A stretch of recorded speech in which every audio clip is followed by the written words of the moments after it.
Hello guys, how's it going? My name is Dal, and the other night we got yet another blue post announcing even more class changes arriving next weekly reset to Dragonflight. This set of class changes tackles the current Mythic Plus meta and attempts to curtail some of the more popular class specs that are overrepresented within the dungeon pool, while helping enhance some of the other specs that are currently underperforming. They are also making new adjustments to the Mythic Plus dungeon scaling above level 20 to hopefully promote more competition while Season 2 is still active, though time will tell just how well this change works out in the long term. This announcement also comes with additional PvP changes, which features plenty of buffs and a handful of upcoming nerfs, but mostly positive adjustments all around. So in today's video, I wanted to go over the significance of these upcoming class changes, but right before we dive into those, most of you guys watching these videos are still not subscribed. However, the more of you remind, the more of you do, so let's keep it going. Subscribe to the channel and ring the bell if you're watching these videos anyway, especially if you want to get more regular content regarding Dragonflight, patch 10.15 or any future updates going forward. First, let's go over the PvE dungeon changes, starting off with even more nerfs to Guardian Druids, which have continued their dominance within Mythic Plus dungeon content. Guardian self-survivability takes a slight hit, with the Ursa's Fury absorption further reduced in this update. And the self-healing properties of Innate Resolve have also been adjusted. Hard to tell if bears will be ultimately dethroned from the season, but this might be just enough changes which would allow other tank specs a little bit more time in the spotlight. Demon Hunters are seeing a quality of life adjustment, which would prevent them from being interrupted from the primary spell school when channeling I-Beam or Fell Devastation. For Havoc Demon Hunters, this means chaos damage, while for Vengeance it will be fire damage. The class of Mage is seeing even more reductions this week, as the spec of Fire continues to display strong output in large group AoE encounters. To tone down their performance a tad, the AoE damage of Flame Strike, as well as the talent of Flame Patch and Conflagration are all being reduced. Mystery Monks are seeing a new set of adjustments this week, as their focus begins to shift away from their most recent playstyle, revolving around Enveloping Breath, which heavily incorporates the use of Yulon the Jade Serpent, which will result in a slight reduction to their caster healing build. But the melee healing playstyle sees an improvement, with the Ancient Teachings value slightly increased.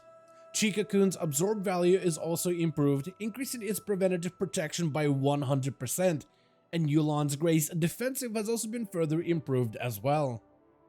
Holy Paladin's damage is seeing some sizable reductions this week, which is going to impact them in most endgame content. The class damage is being baseline reduced by 10%, with the Blessing of Summer further devalued within PvE content as well. And while some classes are getting nerfed, Assassination Rogue is receiving a new set of buffs, with the base ability damage and auto attack damage further increased by 5%.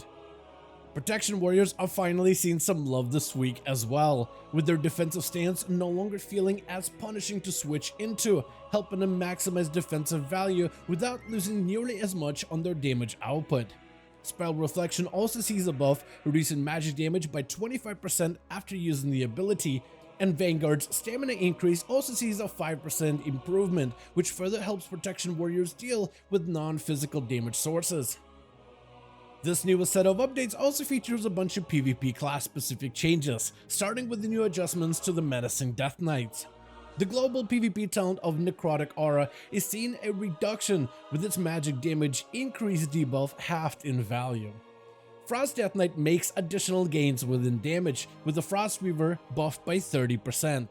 Frost Strike damage increased by 8%, and Remorseless Winter damage is increased by 20% within PvP, with the talent of Dead of Winter adjusted, making Remorseless Winter stun a lot more consistent. Havoc Demon Hunters are also being slightly restructured for PvP, with the damage of I-Beam slightly pulled back a little. In return, the bleed of Solren has been increased by 9%.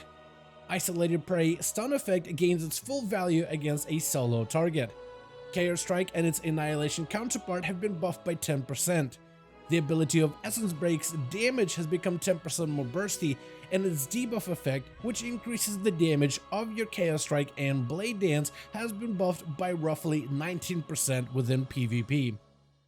Balanced Druid's talent of Moon and Stars has been adjusted to reduce the interrupt and silence effects by 50% for 6 seconds, which is an overall reduction to its original version. Augmentation Evoker's PvP utility is being adjusted in this update, featuring mostly nerfs to the group-wide healing for talents like Verdant Embrace, Panacea, and Molten Blood. Ebon Might is also 20% less effective when it comes to empowering your allies, but the Augmentation Evoker gets quite a bit of extra value from its personal benefits. The class of Hunter is getting some love in this update when it comes to PvP, with the burst damage seeing some sizable increases. All 3 specs of Hunter benefit from a 20% damage increase to explosive shot burst damage.